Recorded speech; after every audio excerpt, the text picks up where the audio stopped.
Welcome everyone to our Spring Distinguished Lecture Series 2021, jointly organized by the Department of Religious Study and Ariel Guardian Council. And my name is Miro Sakya, Chair of the Department of Religious Study. So before we begin, I would like to request our President of the University of West, Dr. Minh Hoa That, to say a few words.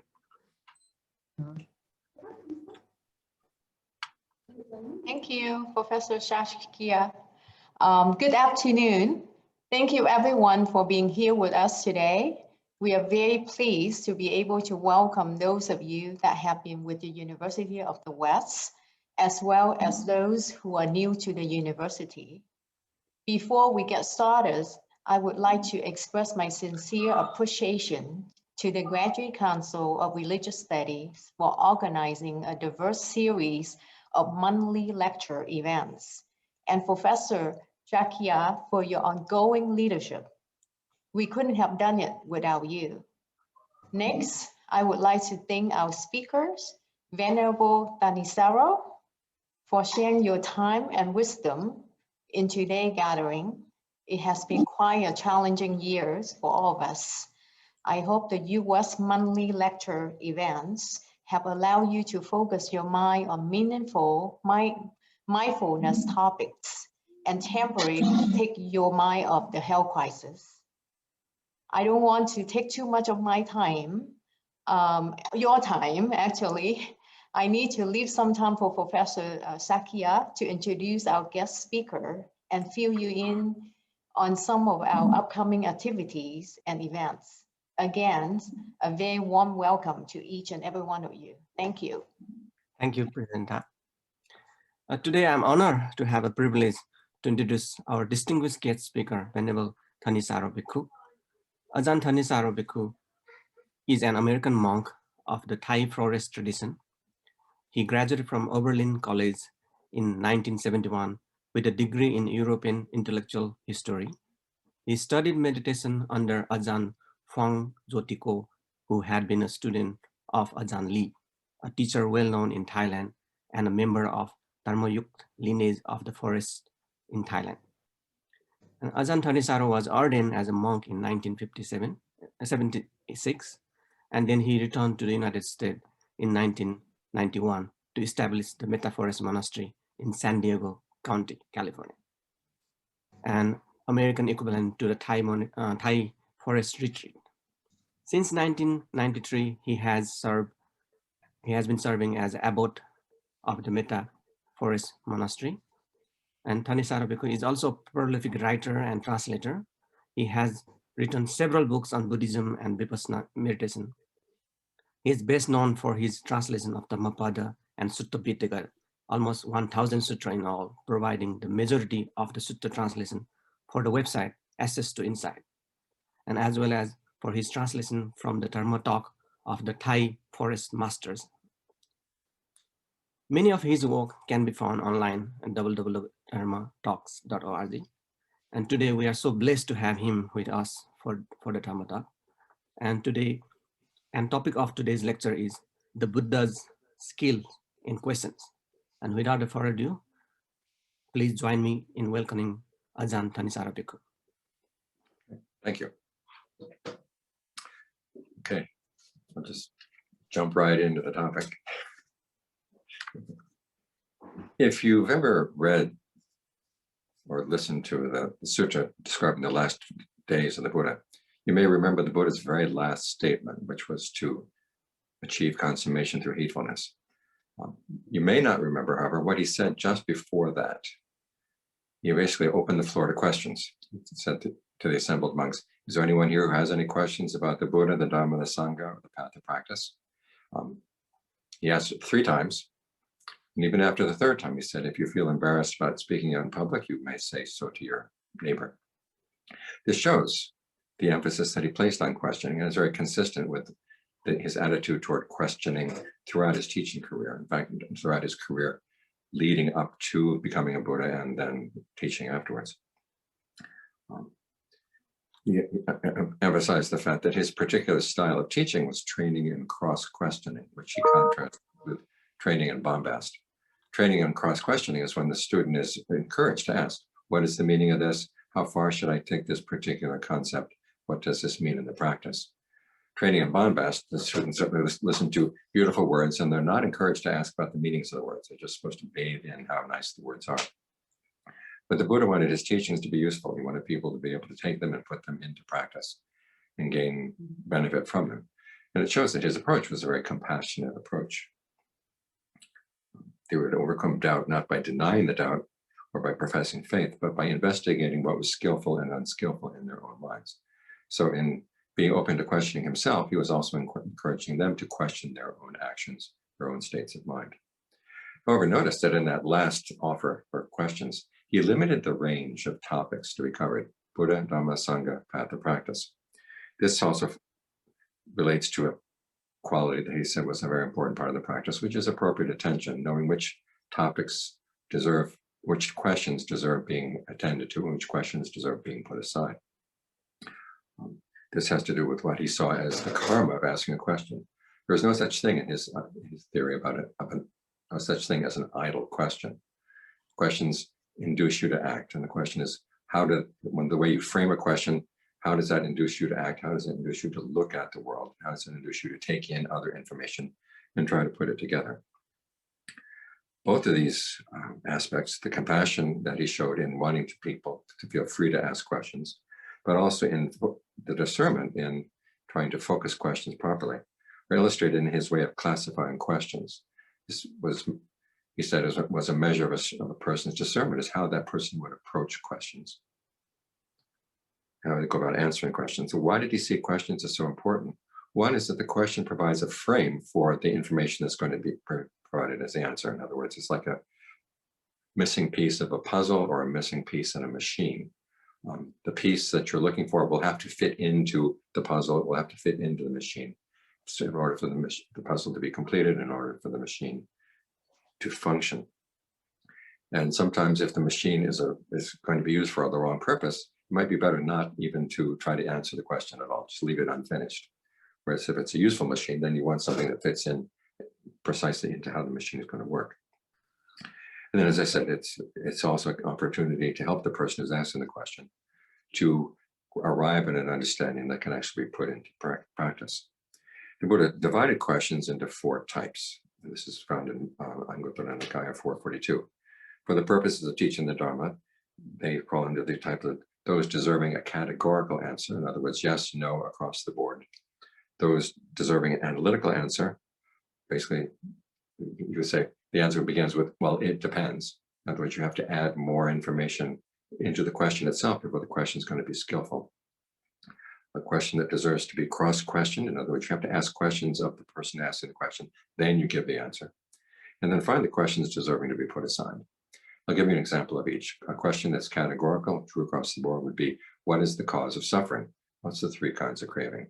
What is the path to the end of suffering? The Noble Eightfold Path. That's true across the board. True, beneficial, and timely across the board. Analytical. There was one time when the Buddha was asked, would he ever say anything displeasing? Now, this was a trick question. The Jains had put the Buddha up to, the prince up to asking this question to the Buddha. Their intention being that if the Buddha said, well, yes, he would say things that are displeasing. They said, well, what's the difference between you and an ordinary person out on the street? Everybody says displeasing things. Why are you so special? How can you be a Buddha if you say displeasing things? If he said no, well, they had him on record for having said some things about Devadatta that Devadatta did not like. So in their image, they were going to give him one of those horned chestnuts. I don't know if you've ever been in Asia where you have those little chestnuts have 2 horns on either side. He said once the Buddha got into his throat, he couldn't cough it up, he couldn't swallow it. He wouldn't be able to, and the prince would be famous for having stymied the Buddha. The Buddha said, well, that question, when the question was posed to him, he said, that question does not deserve a categorical answer, it deserves an analytical answer. The prince realized that the Buddha had slipped out of the trap. And the Buddha's answer was, his speech would be true, beneficial, and timely. In other words, and whatever he said would be true, whatever he said would be beneficial.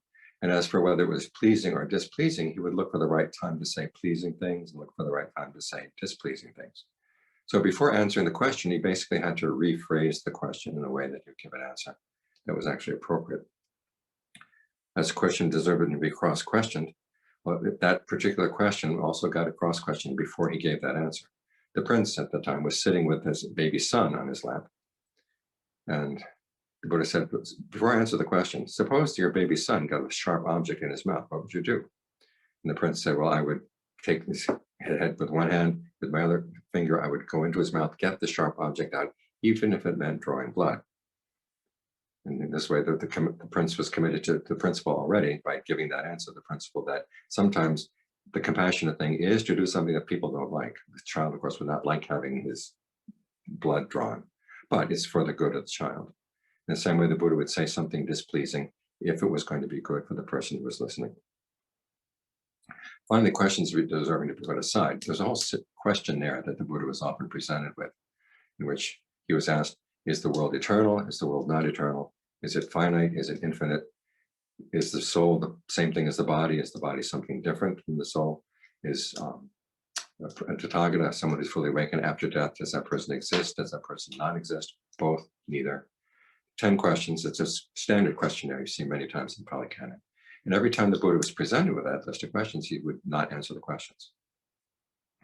We'll get into it with reasons why from now on, but it's a series of things that the Buddha would basically say, just I'm not going there with that. It's a useful series of questions. And also the questions come from the wrong state of mind. If you answer them, you're encouraging the wrong state of mind in the person who's asking them. Now, the Buddha doesn't give examples in what he talks about these things. So we have to do a survey as we go through the canon to find these examples. And as we do, we can learn a lot about how to interpret the Dharma, because we'll find there are certain topics that the Buddha consistently puts aside, certain questions that he consistently puts aside. And so that's an indication, okay, his teachings are not meant to be answering those questions. If you're going to give a fair interpretation of his teachings, you have to see, well, what were the questions he was trying to answer? And sometimes he would say no across the board for particular kind of questions. It's a sign that if you try to interpret his teachings so as to give an answer to those questions, you're misinterpreting the teachings. As he said, his teachings fell into two sorts, those that should have inferences drawn from them and those that should not. And again, he doesn't give examples, but we can understand that if you try to draw an inference from one of his teachings, but you're answering a question that he said to put aside, you're trying to draw an inference that the Buddha would not have agreed to. Now, of course, if the Buddhists were teaching a system of trying to describe reality, this would be a weakness in his system that he couldn't answer all his questions. But you have to remember, the Buddha's not talking about reality as a whole. He's giving you a map. It's like a fire escape map out of a building. You don't need to know where all the bricks are. You don't need to know who designed the building. You don't need to know how thick the walls are. You simply need to know, where are you now? How do you get out? And that's the kind of teaching the Buddha was giving. In technical terms, is called teleological. In other words, it's aimed at a goal. And so this is the consistency of his teachings, that all of his teachings go to a goal. And if a particular question did not lead to that goal, he'd put it aside. It's perfectly legitimate, because it would be a distraction. Now, of those 4 types, 3 of them actually are determined by the content of the question. In other words, the questions that deserve a categorical answer, those that deserve an analytical answer, those that deserve to be put aside. We find as we look at the examples throughout the canon, that it always has to deal with certain topics or certain ways of approaching a topic. As for the questions that are cross-questioned, that has more to do with the state of mind of the questioner, the person who's asking the question. So we got to say the first 3 have to do with the discernment side of the issues, how an issue should be discussed, how it should be interpreted. And the other one, the cross-questioning, has to do more with the compassionate side of his role in answering the questions. In other words, trying to figure out a way so that the person could understand better what the Buddha is about to say. So I'll discuss them in that order. We'll do first the 3 types, categorical, analytical, and questions to be put aside first, and then the questions that deserve cross-questioning at the end. As for the categorical, again, these have to be understood in line of the term categorical has to be understood in line with the Buddha's description of his speech, whether it be true, beneficial, and timely. A categorical teaching is one that's always true, always beneficial, always timely. And it's interesting to note that in the canon, there are only 2 sets of teachings that the Buddha said are categorical in this sense. One is the Four Noble Truths, the other were their duties. And you can subsume dependent core arising under that, because that is an extension of the Four Noble Truths. And then the other one is that skillful qualities should be developed, unskillful qualities should be abandoned. This is true across the board. Now, what's interesting here is that both of these categorical teachings focus on actions, what to do, what not to do.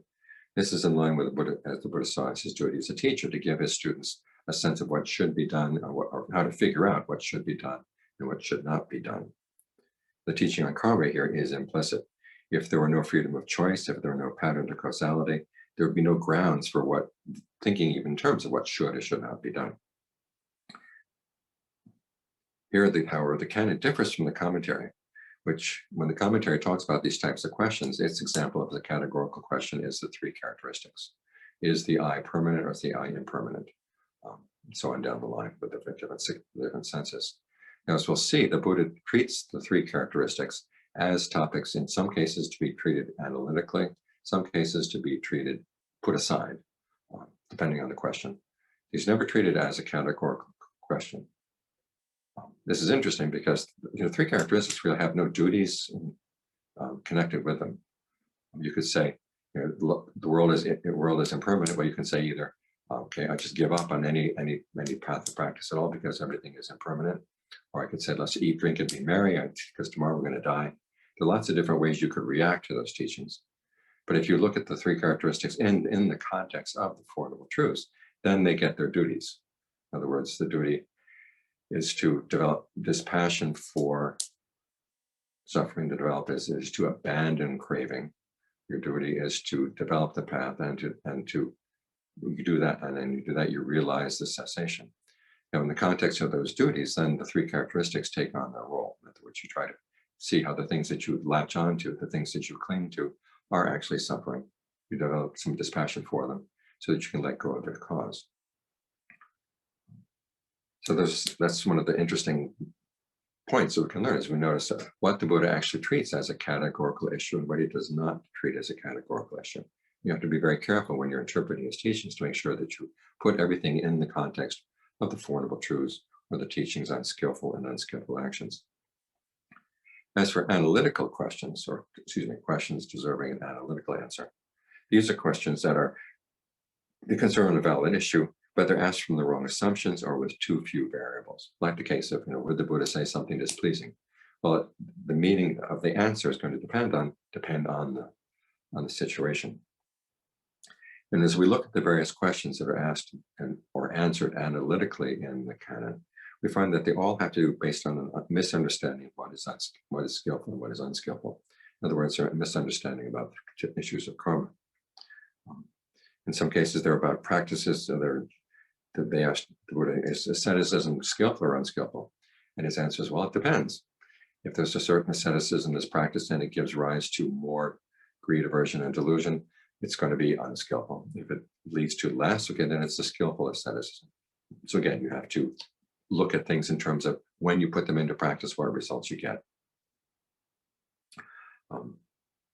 There's an interesting lesson in that question I just noted right now, the one when the Buddha was asked if he would say something pleasing or displeasing.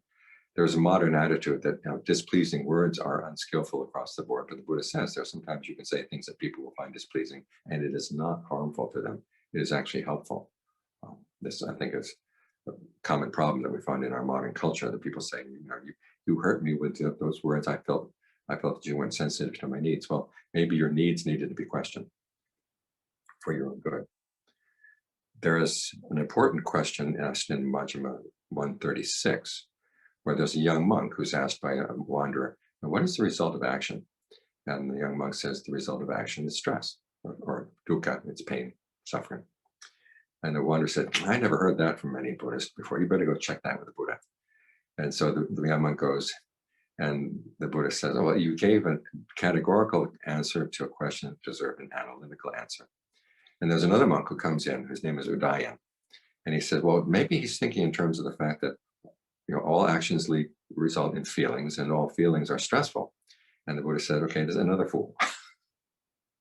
When you're asked a question about karma, you don't bring in the three characteristics. You bring in the question of the three types of feeling. Skillful action leads to pleasure. Unskillful action leads to pain. Neutral action leads to neither pleasure nor pain. So this is a case where the three characteristics are not useful or beneficial teaching. Because if you tell people everything is going to end up stressful anyhow, they have no incentive to try to develop skill. And the whole point of teaching about skillful and unskillful actions is to remember that categorical teaching, which is that unskillful actions should always be developed. Unskillful actions should always be abandoned. Skillful ones should always be developed. Other examples of analytical questions will clear up four misunderstandings altogether about the Buddha. One is they trust that the Buddha had no qualms about judging people in terms of their practices. A person who's on the path needs to learn how to judge who and those who are not admirable friends, and you have no need to judge another person's attainments. In other words, you have to focus your judgment on issues that are useful. But the Buddha would have you pass judgment on people if you feel that. So you can decide who should I take as a good professor when I'm taking a course? Who can I trust? Who can I take as a good teacher? Who can I take as a good friend on the path? Secondly, the Buddha didn't simply pick up his ideas about karma and rebirth from the culture. There are many questions that have to do with karma, and it shows that people did not understand karma in the way that Buddha did. So he had his own distinctive way of understanding it. And so he had to teach them how to think about karma as he was answering their questions. The third point is to realize is that karma is not a simple teaching. It's not immediately self-evident. First must be taken as a matter of conviction. There's no real knowledge about it until awakening. And finally, that not all teachings are appropriate for all stages in the practice. In other words, the three characteristics, you don't bring those in right at the very beginning. You bring them in at the point where you're trying to develop dispassion for things that are unskillful. But if you're working on something skillful, you don't say, well, my concentration is impermanent, therefore I'll just take that as an insight and stop. Concentration is something to be developed under the Four Noble Truths. So, and then there's also finally a general lesson that case of that trick question that Prince was asking the Buddha. When someone asks you a question that provides only two alternatives, neither alternative looks good. You have to ask yourself, well, maybe there's a third. Maybe there's another way of analyzing the issue so we can get out of this dilemma of being presented with two alternatives, neither of which would be particularly useful. As for questions put aside, one general observation is the Buddha always does this with knowledge as to what the pursuit of that question would lead to. In other words, he views the question as a type of karma and judges it under the framework of the categorical teaching. Is this the asking of this question, the answering of this question, will that be a skillful action? Will it be an unskillful action? So he looks at the question as an action rather than trying to go into answering immediately. And so he's not promoting agnosticism. In fact, he was very, very critical of people who were unwilling to commit themselves to a teaching that would describe what is skillful and what is not skillful. As he said, this is the teacher's primary duty, is to get you some sense of how to figure out what is skillful, what is not. As for people who would waffle on that issue, he called them eel wrigglers. In other words, you try to catch the eel and it just goes everywhere. He had no use for those. So when he refuses to answer a question, again, it's not through not knowing, it's through knowing what the question would involve if you answered it. And as I said earlier, he's not trying to build a system here. If you're trying to build a system that describes reality, you have to be ready for any and all questions. If you cannot answer a question, it's a weakness in the system. However, he's not trying to build a system. He's trying to say, you go from here, you're trying to get there, you're starting here, this is how you get there. If you're up here, you have to go over there. Well, it's a slightly different path, but you're going to get there anyhow. Or if you're down here, you have to get up here. It's a different path. But everything is aimed at this corner up here. In other words, we're all aiming at release. And so the question is, where you start, where you are, is going to determine what questions should be asked and what should not.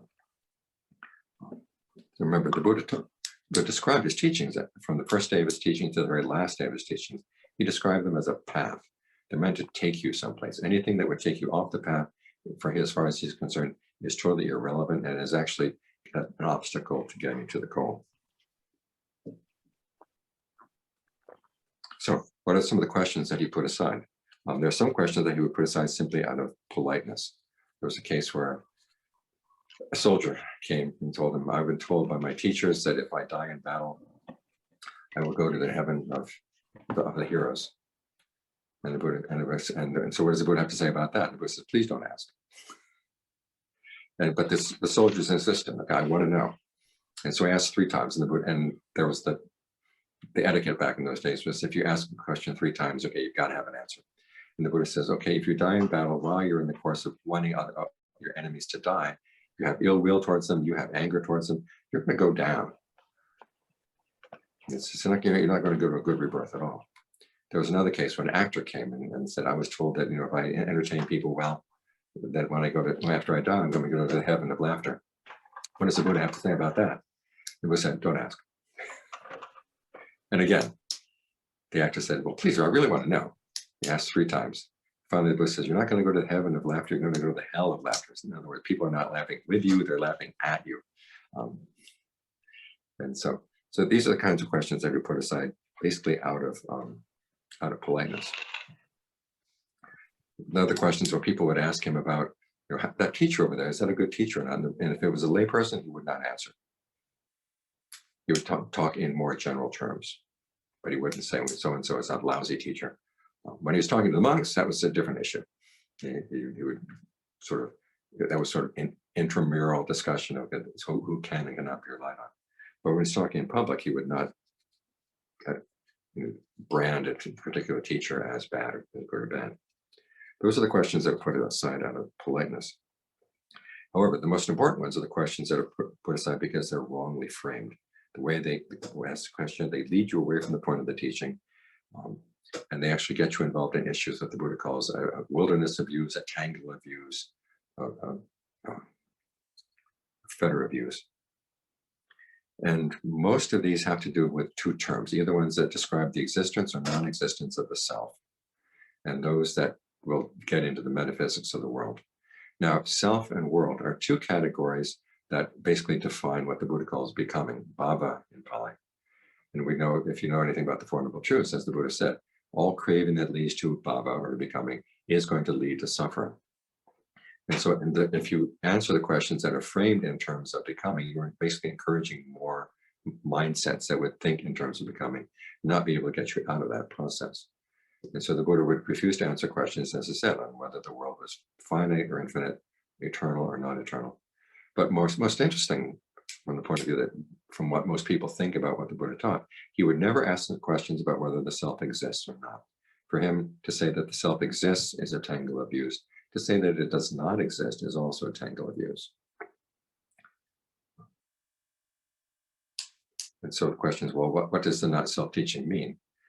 Well, first I'll give you some examples. There's one case in Sanghyutta 4410 where a wanderer comes and asks the Buddha, does the self exist? The Buddha is silent. Does the self not exist? The Buddha is silent. The wanderer gets upset, leaves, and Ananda comes in and asks the Buddha, why didn't you ask the question? And the Buddha said, well, if I said that there is a self, that would be siding with the eternalists. In other words, there are certain defilements that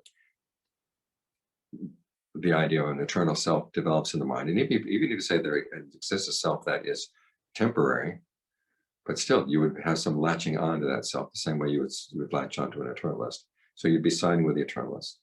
If I said that self does not exist, there are people who believe that, okay, if there's no self, hey, I can do anything I want because there's nothing to be punished. In fact, there was one monk who actually said that one time, or thought that one time, excuse me.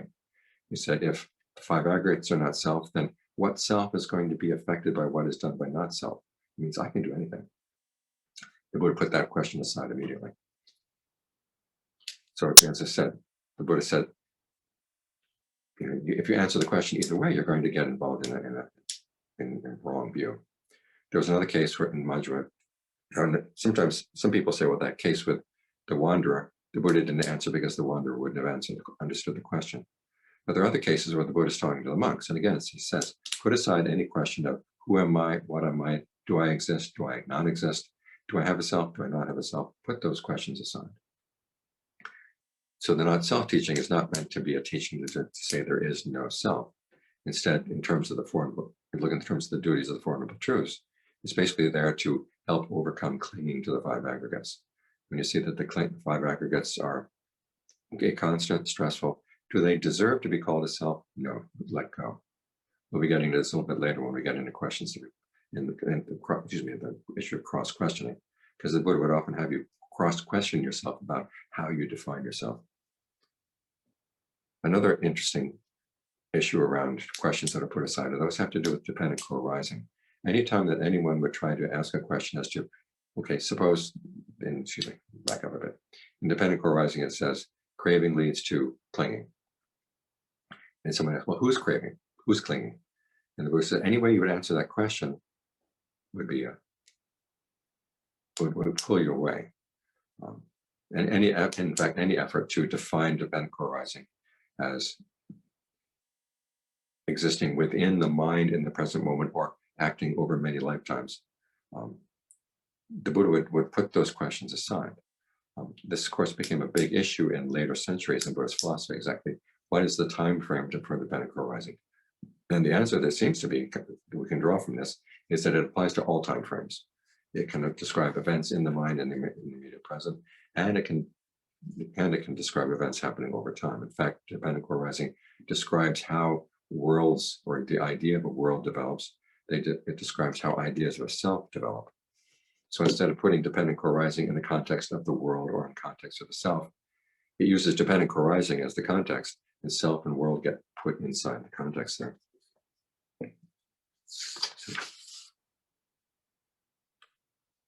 So if we compare the questions that are put aside with those that are categorical, those that are put aside, as I said, have to do with beings and world, and they have them form the context for actions and processes, whereas the categorical questions are processes form the context for regarding how the idea of a being, or how a being gets put together, how a sense of a being gets put together, how a sense of the world gets put together. Now, we will find that the Buddha sometimes deals strategically with concepts and questions that have to do with beings in worlds, especially when we're dealing in terms of mundane right view.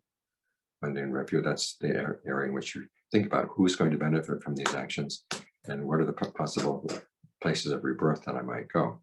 In that context, the Buddha would actually answer the question, but in the context of the Four Noble Truths, he puts concepts of beings and worlds aside.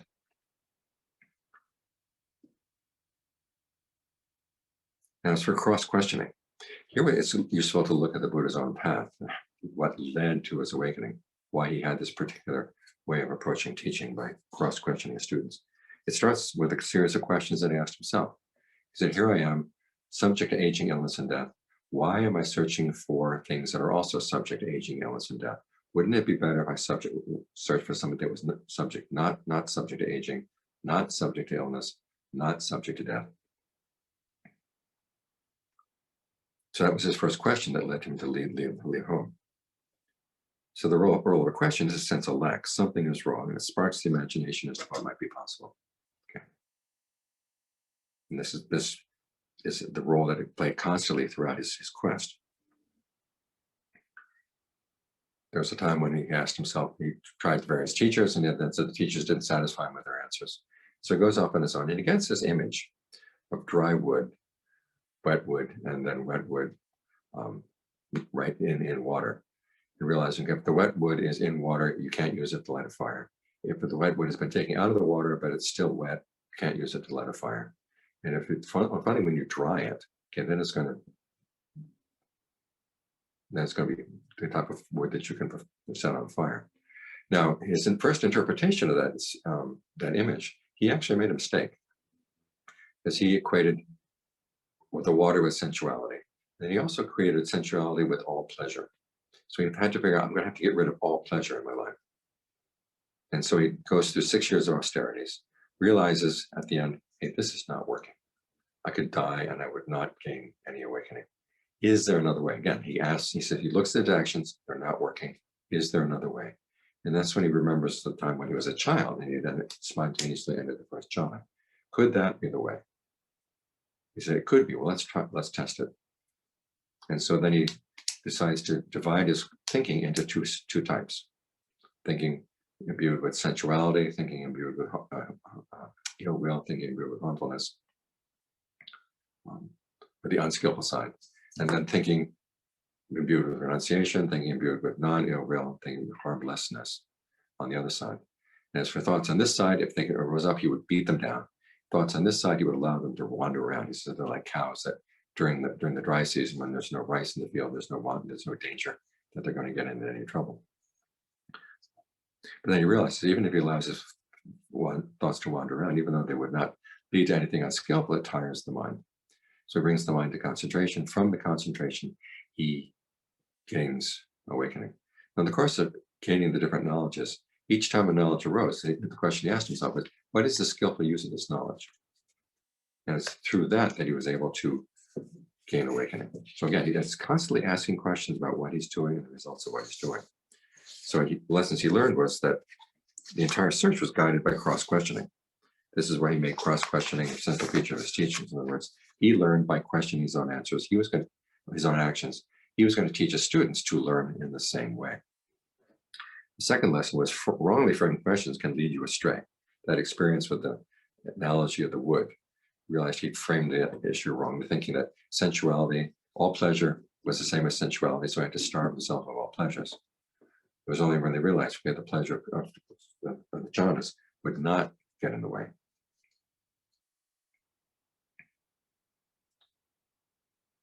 And from his own questions, he found which frameworks were maybe most useful for categorical teachings. Now, in the context of it actually teaching other people, cross-questioning plays several roles. I'll just go down a few of them here. One is that you have the right to question the teacher, but the teacher has the right to question you. Both sides question, because learning is going to be a cooperative process. The Buddha is not up just there talking for 45 minutes to a series of faces on Zoom. He's asking questions and asking people to think about what they're doing. At the same time, he's open to questions. People are going to have questions about what he's saying. He's welcomes them to ask. And then he also tries to get his listeners to question themselves. There are many examples throughout the canon when he asks the Galamas, okay, look at your own experience. And when a person acts on greed, is it skillful or unskillful? Well, they say it's unskillful. Okay, so this is how you learn. Look at what you've learned from your own experience. When he teaches his son Rahula, he says, look at your actions and ask yourself, this action I'm planning to do I anticipate any harm? If I anticipate harm, I should not do it. While I'm doing it, I should look again. Is there any harm? If there is harm, stop. If there's no harm, go ahead. At the end of the action, when it's done, look at the long-term results. And if there was any harm, you go talk it over with someone about how not to make that mistake again. If there was no harm, then you take joy in the practice. So you keep looking at your actions and their results. And as you question them, you learn more and more and more what is skillful and what is not. And of course, there's the famous questionnaire: is the five aggregates, are they constant or inconstant? Well, they're inconstant. If they're inconstant, are they easeful or stressful? They're stressful. Well, if something is inconstant and stressful, does it deserve to be called yourself? And notice, the Buddha is not having you come to the conclusion that there is no self. Simply, as you pass a value judgment, is this worth hanging on to? Is this worth clinging to? Now, as you're on the path and as you're developing the five aggregates into a state of concentration, yes, you hold on. But when the concentration is fully developed, you're ready to let go. So again, the questionnaire here has to be applied at the right time. So again, not every teaching is going to be categorical, i.e. true across the board, always for everybody. You have to learn how to apply them at the right time. So some of the conclusions we can draw as we look from this, and this is just a brief summary of some of the things I found as I did the research on this project. You want to see all the conclusions are in the book Skill and Questions, which is available on Dhamma Talks. But first, the main framework for the Buddhist teachings are those two categorical teachings. The teaching that skillful actions should be, or skillful qualities should be developed, unskillful ones should be abandoned. And the other one is that the Four Noble Truths, and not the three characteristics. The Four Noble Truths are the categorical teaching, together with their duties. This framework, as I said, carries duties. It's not a truth that sits there. It's a truth that is performative. And the Buddha has a very strong sense that language is performative. It doesn't just describe things, it also induces you to act. And that's what he's interested in as a teacher when he's teaching you. When I teach you to do this, about this topic, what will you do? And this is why he would avoid certain questions and focus on other ones.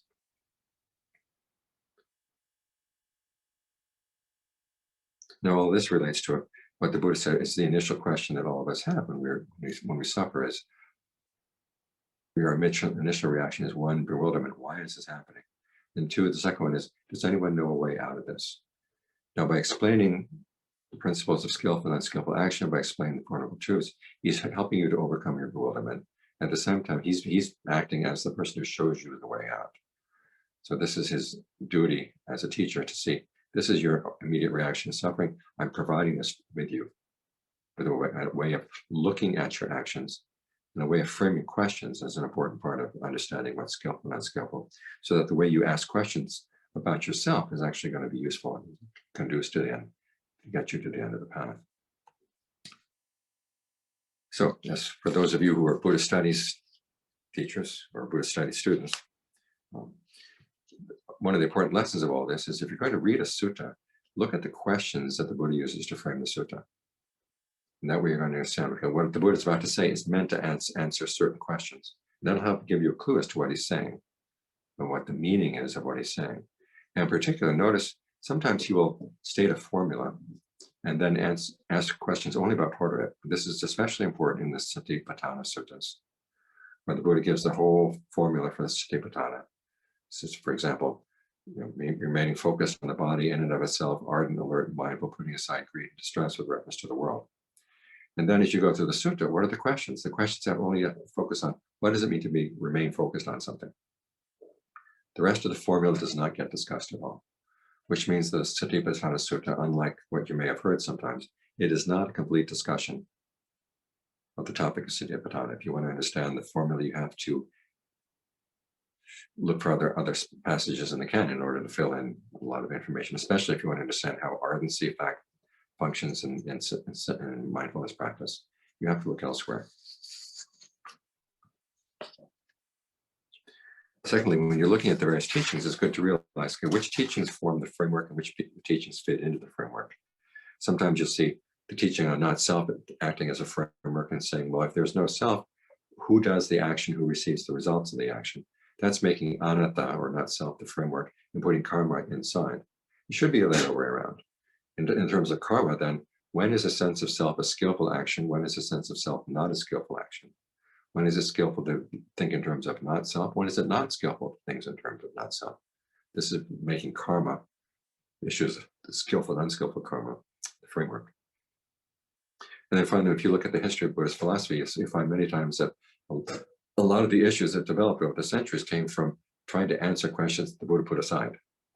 That would be an interesting thesis to write sometimes. Okay, the questions the Buddha put aside, who tried to answer them, and what kind of trouble did they create when they provided an answer with that question?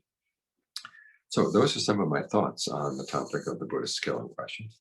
And I'm racing you through this. There's a lot more material that I had to cut out, but I hope that's enough to give you some food for thought and to do some questions.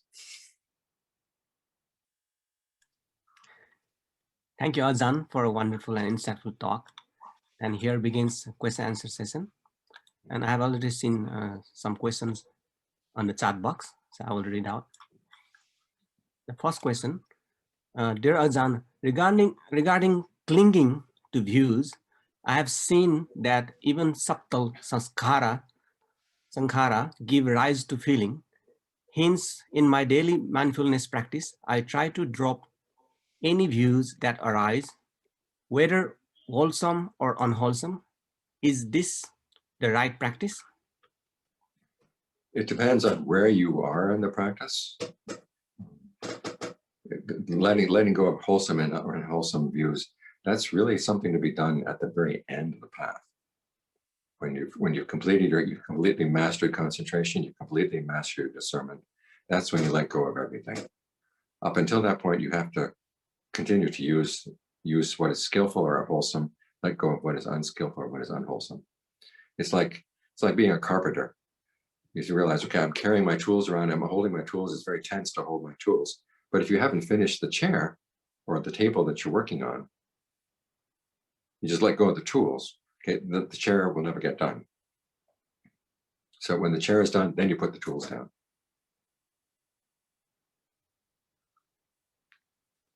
Thank you. Another question from Orin Hargarves. Given that we are likely to be asked questions and give answers that are much less profound than those that the Buddha dealt with, how should we adapt these ways of answering in our own lives? Is there anything we should change? Okay, well, you have to, if you're being asked questions about what the Buddha taught, and if people ask questions about issues that the Buddha didn't, where the Buddha actually put the question aside, be very clear about that. To say the Buddha didn't answer that question, and then give a reason for why he didn't do that. Now, in daily life, it's difficult to practice some of this. You have to realize that the Buddha was in a very ideal position. People were coming to him for advice. And he was the one who was able to say, okay, this question deserves an answer. This question doesn't deserve an answer. We'll put it aside.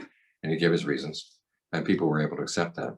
Now, if you're involved in some other kind of activity where you are not the authority, like your boss tells you, why is the latest report not in yet? And you say, well, I'd like to put that question aside. It's not going to work. So you have to look at what your position is vis-a-vis the person who's asking the question. But in terms of the analytical question, I think that's one of the most useful ones. You're asked a question, you say, wait a minute, if I answer this question, this going to lead to some misunderstanding. The person is missing some of the variables that need to be brought into consideration if you're going to get a good answer. So that would be one of the ones you might want to look into applying, especially, as I said, if people present you with a dilemma, say, well, it either has to be this or it has to be this. Neither side looks good. You say, well, there must be something else. There must be some variable that's missing in the question. Let's see if we can reframe the question. Thank you very much. Another question from Yvonne.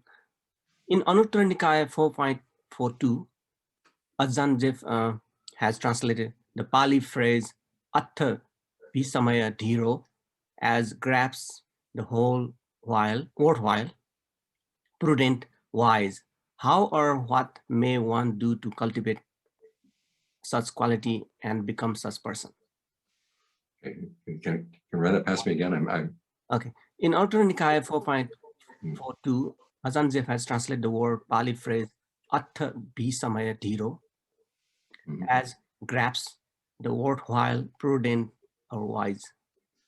How or what may one do to cultivate such quality and become such person? Okay, well, you have to figure out which are the true right views that are categorical, and hold on to them all the time. That means, okay, asking yourself, is what I'm doing skillful? Am I getting the results that I want? And if not, how do I change? And then this is where you have to use your imagination. What are the alternatives? Look at how the Buddha himself found awakening. I mean, he didn't have anybody to teach him. And so it's constantly his ability to ask his questions about, what am I doing? Am I getting the results I want? If not, what do I change? Thank you. Another question, from Matthew. What is the interplay between free will and fate in regard to the Buddhist practice? If there is free will, why do ajahns follow signs that come up in dreams, etc. in many of the biographies? Okay, there is basically what you experience at any one moment is a combination of two kinds of karma. There's the actions that come in from the past and the actions that you're doing right now in the present moment. And then so you've got the results of past actions, you've got current actions, and you've got the results of current actions. All of that goes together to create your experience in the present moment. Now, sometimes what's coming in from the past is really strong. And there's all you can do is just basically, I have to put up with this, but I have to look at it in such a way that I don't suffer from it. Other cases, you can push back, especially if the karma coming in from the past is not strong. Now, the biographies tend to emphasize the times when the ajahns believed in their visions. There are many times ajahns would have the visions and say, nah, I'm just going to push it aside. This is one of the problems of those biographies, is they tend to be hagiographies.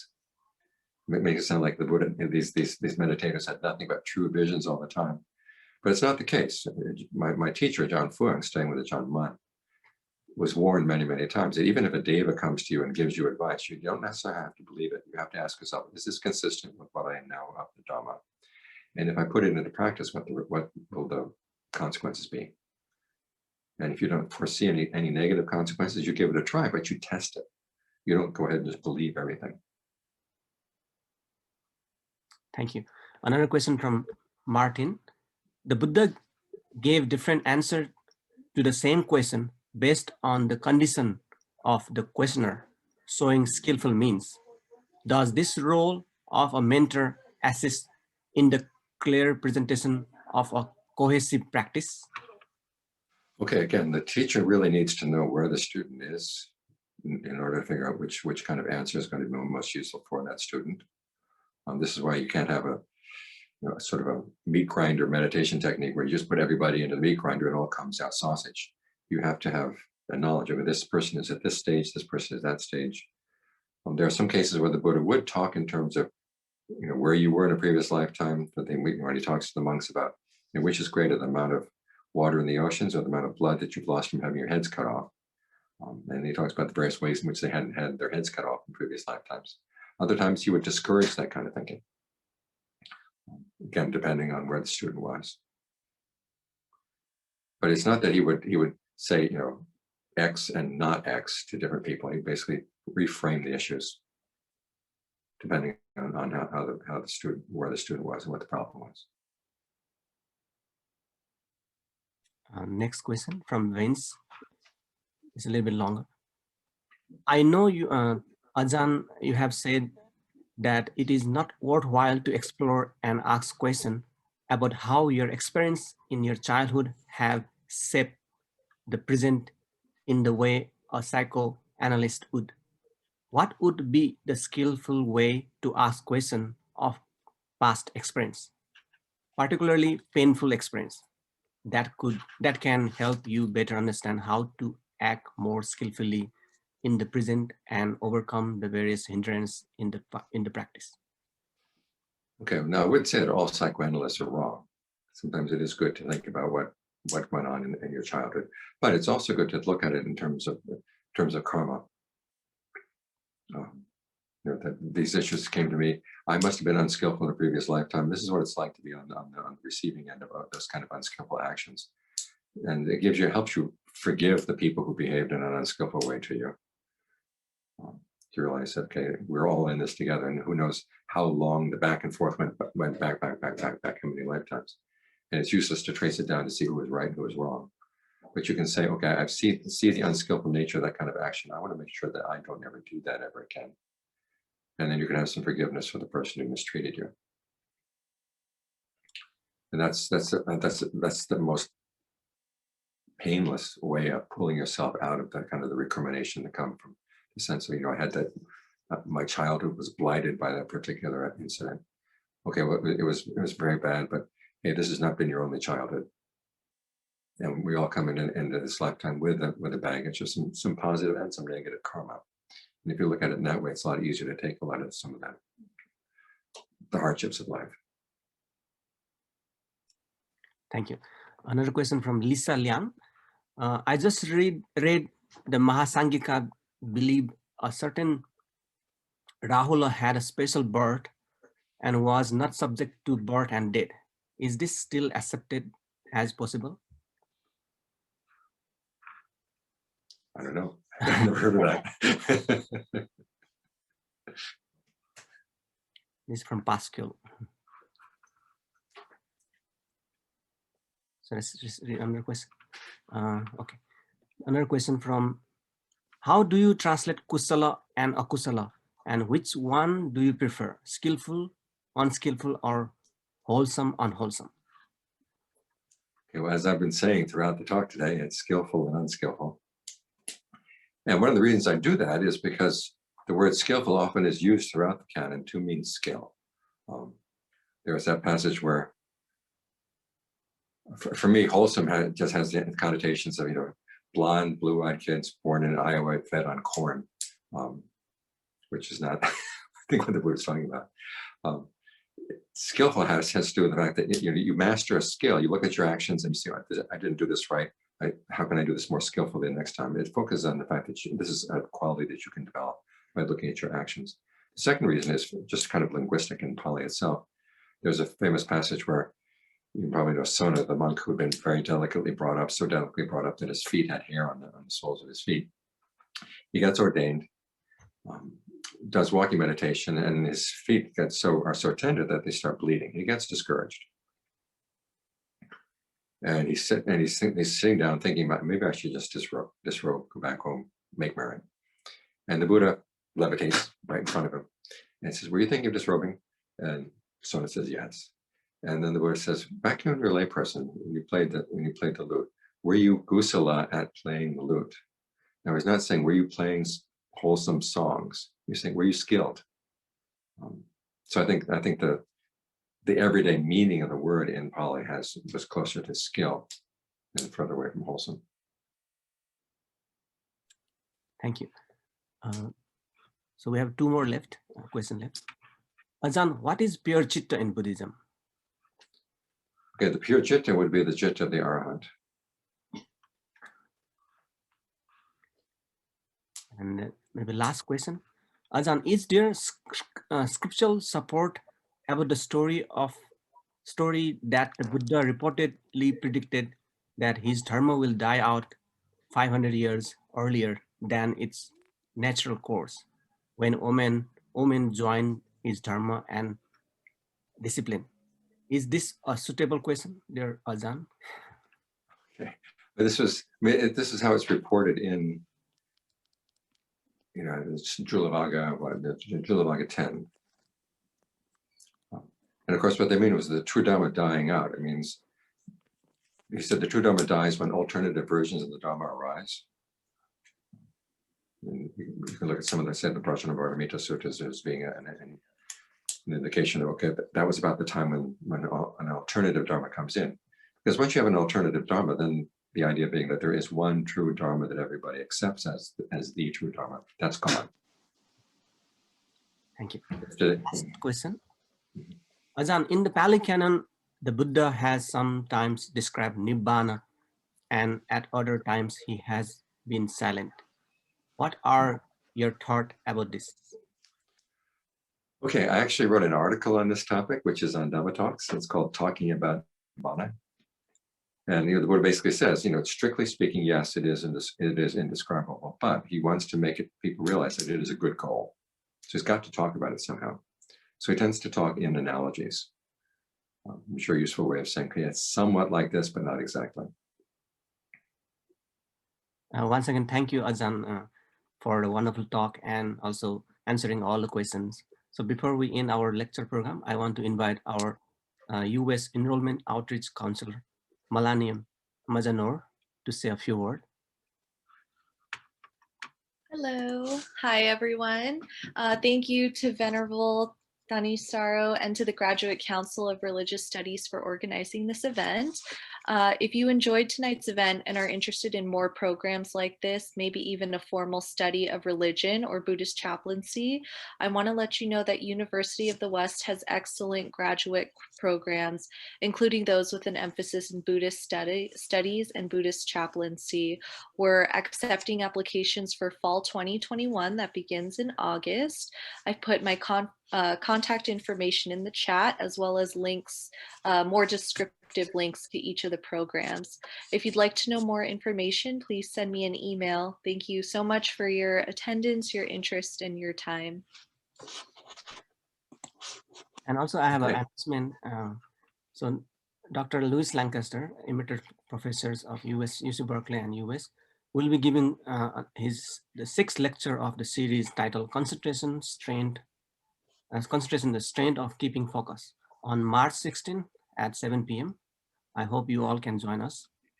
And at last, I would like to thank Venerable Thanissaro Bhikkhu and President Tha, Dr. Jane Iwamura, Dr. Sozan Ko, and Venerable Hao Tran, who arranged this talk, and Venerable Srinanda Fongsam for their support and encouragement. And thank you everybody for attending. Stay safe and goodbye. Okay, everybody be well. Thank you. Thank